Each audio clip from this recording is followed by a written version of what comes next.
Welcome back. Well, today I am joined by the Florence Sylvester Senior Center ladies, Lauren and Cherie. Well, thank you, ladies. I appreciate you joining me this morning. Thank you. Thank you. And, you know, we were kind of talking about some things that are happening with seniors and what's going on. And Lauren, I know you're going to be addressing that in just a bit, but you've got exciting activity coming up, Cherie, the Rummage Sale. So tell me about that. Yes, Rummage Sale is going to be November 21st, and that is a Saturday from 8 to 4. It is one of our Florence Sylvester fundraisers. As you know, we are a nonprofit organization, so we really do rely on volunteers and kind donations. So this is a way to bring in some donations, and we are accepting all donations of the knickknacks and the clothing and the shoes and all that stuff. We've had such an overwhelming response. So thank you to everyone who has donated up until this point. But you can donate on Tuesdays and Thursdays from 1 to 3. Just drive up to our building in the back, and we will have someone go out there and unload your car for you.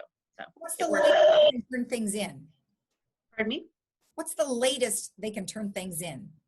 Up until the date. So the Thursday before, yeah. Okay, perfect. Or just give us a call.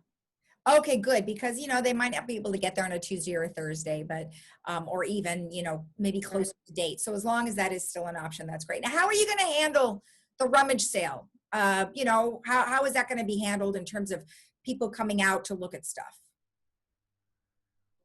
We're gonna make sure everybody has a mask on. We want it to be COVID safe. We're probably gonna sanitize your hands at the door, ask you a couple of questions, making sure you're feeling well. And then we're only gonna let a certain amount of people in at once, so everybody can practice their social distancing. And then when one person or a certain amount go out, we'll just keep bringing the people in. So yeah. Most of the stores are doing it, you know. I mean, you want to go shopping, you want to do that, they can kind of roam around, and that should work out pretty well. Plus, you guys can space stuff apart, so that's perfect. Yes. Do you have a lot of things right now? We do. We have 2 rooms filled with stuff. A big thank you to the volunteers who've been coming in and helping us out to sort everything. So it should be pretty well organized. So it should be a quick in and quick out. Excellent. And that's November 21st from 8 a.m. to 12, right? Okay. Yes. That's exciting. Something to do. Yeah, definitely. Well, something to do. You know, clean out your garage, get rid of some stuff we're all sitting at home and you got lots of stuff. So I would say, you know, just clean it out, make a donation. And then it's a great way to support your local senior center. I agree. Definitely. Mm-hmm. I think I might have a bag I'll bring over. Please do. I just did that the other day. So I'm like, oh, that's a great idea. All right. So you've also got a newsletter that everybody could sign up for. How does that work? Yes. So we email it out to our everyone who's interested. It's a newsletter. It's a monthly newsletter and lots of great ideas. And it's really our way of communicating to our seniors and letting them know what's going on over here at the Florence Sylvester Senior Center, whether it's, you know, high cap and Medicare, classes that are available, brain exercise, you know, all the things that are on our website are clearly in the newsletter. And it's a great way to connect with the seniors. When we send it out, I have to tell you, I get lots of emails back. And so I feel like I'm running like a pen pal here where I'm talking back and forth to my seniors. And it's, again, a great way to communicate and let them know what's going on. Right. And that is super important right now. Now, grab and go menu. You said you can check the website. What is on the menu? I think my seniors like it better now that there is a menu available, because then it's not so much a surprise when they come and do the grab and go. They like that. They like to know, you know, do I want to eat the spinach lasagna, which is very good, by the way, or do I want that chicken chow mein over brown rice? It's you know, it's their choice. So they have a better control over what they're coming to get. Where does the food come from? It comes from a catering company out of Laguna Beach by the name of Langlois Fancy Foods. Wow. They've been our catering company for many years. Very healthy, very nutritious food. Yeah, it's good. It sounds good. Yeah, lucky you. You get to try it. I know. Today it's chicken cordon bleu, so how could you go wrong? Or do you have an extra? I might just be right over. Definitely. Lauren, you know, we're talking a lot about how we take care of our seniors, and you guys do such a wonderful job. And they're sad right now, depressed because, you know, the news, you know, it's not so great with COVID-19 right now. And we were kind of hoping we were out of the woods, but we're not really out of the woods at the moment. So what kind of things do you want them to think about? So, being lonely, you know, causes depression and isolation.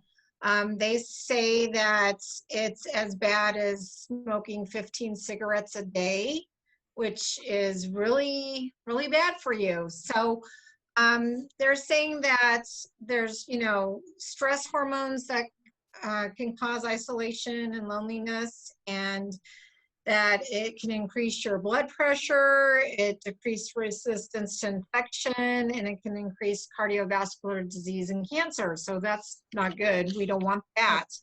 Wow. So they're saying that little things that, like planning your day and keeping up daily routines, are a good thing. Getting out of bed, getting dressed, engaging in small activities, those are important to do. Technology is great. If you can get online, you can go to myagewell.org and get on classes. We do have those. We do have our grab and go program, which was mentioned earlier. You can come out and get a meal, which is great. They're also saying physical activity is important. You need to exercise. Don't And what else did they say? That's good. Being connected to your family and friends, limiting news consumption, which is what you mentioned, Lisa. You know, sometimes too much news is not good. That's right. That's right. Finding activities that bring you joy and keeping your mind active. I was just reading something about depression, and actually they say if you read 30 minutes a day for pleasure reading, that's really important. That keeps your mind going, and it also keeps your depression down. The CDC, you know, suggests that people social distance and isolate, but they forget that people are lonely and it's not good for them either. So that is a problem. Well, it's a toss-up, right? I mean, we want to be safe, yet we want to be social. So and we're social creatures. There's just no ifs, ands, or buts about it. So it's really difficult. Now, one thing I like what you mentioned is, you know, get up out of bed and put some clothes on.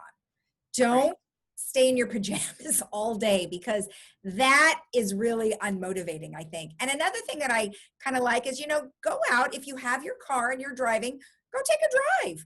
You know, you're not around anybody and it's beautiful out. You can certainly go take a drive and drive down by the beach, or, you know, just a change of scenery might be helpful. Exactly. Yes, very helpful. I do that on the weekends with my husband. We go for a drive because, you know, sometimes you get cooped up in the house and need to get out. So it's a great idea to do that.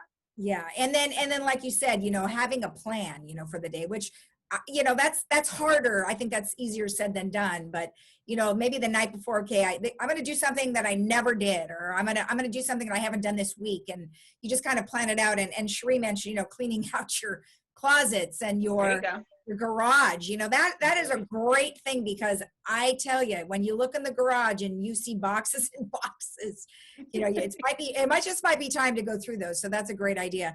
So if Lauren, if someone was, you know, having these feelings, what would you recommend that they do? Resources, you said myagewell.org, and what else? Yes. If you want a wellness phone call, you can call us at Florence Sylvester and we can put you on the list, and we will call you every couple weeks just to check on you, just to chit chat. That's a really good thing. Also reaching out to your family and friends, that's really important, especially during the holiday season if you can't be with them. You can also, if you're able to go online, there's virtual tours of zoos and museums and things like that. Those are really important also. Right. I especially like the animal cams, you know, because you can go and watch them. But one thing I must say, that if everybody needs a really good laugh, you got to just look up on the internet, pygmy goats in pajamas. I tell you, You will laugh so hard. I mean, I could look at that every day. It is such a crack up. So that would be my recommendation. And one other question for you, Cherie, is on the grab and go menu. Yeah. Will that change for Thanksgiving? I believe pumpkin pie is included. Oh, fantastic. That I do know. Excellent. Well, man, just serve the pumpkin pie. Who needs the rest? Yeah. All right. Anything else, ladies? Yeah, I was going to talk about managing holiday stress for the caregiver. So Yeah, good. don't think about the caregiver having, to deal with their loved one and their depression for that. That becomes a problem many times. And they're suggesting, if you're going to have a holiday gathering at your home, that you need to have it earlier in the day. Sometimes it's when your loved one is at their best, whether it's earlier in the day or later in the afternoon. If you have a spouse that has Alzheimer's, then you may not want to have them join the celebration. It's up to you, depending on how you feel, if they're going to be agitated or not. If you do bring your loved one, let the family understand to help take care of that person. And the Caregiver Resource Center has a lot of information and support and resources. So if you contact them, that's great. Their number is 800-543-8312. You contact them. They have a great wealth of support groups, information, resources. They're a wonderful asset to have. If you feel lonely and isolated during holidays and you're the caregiver, they can help you with certain ideas and give you connections.